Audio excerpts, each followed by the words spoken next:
कबूतर पेड़ में घोंसला बनाती है, तभी उसमें अंडा देती है और कुछ दिनों के बाद बच्चे हो जाते हैं और उसी समय तेज आंधी तूफान आने लगता है, जिससे उसके अंडे और बच्चे नदी में गिर जाते हैं और वह रोने लगती है।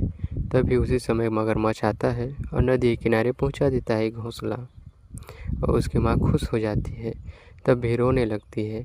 अभी तक आपने वीडियो को लाइक नहीं किया।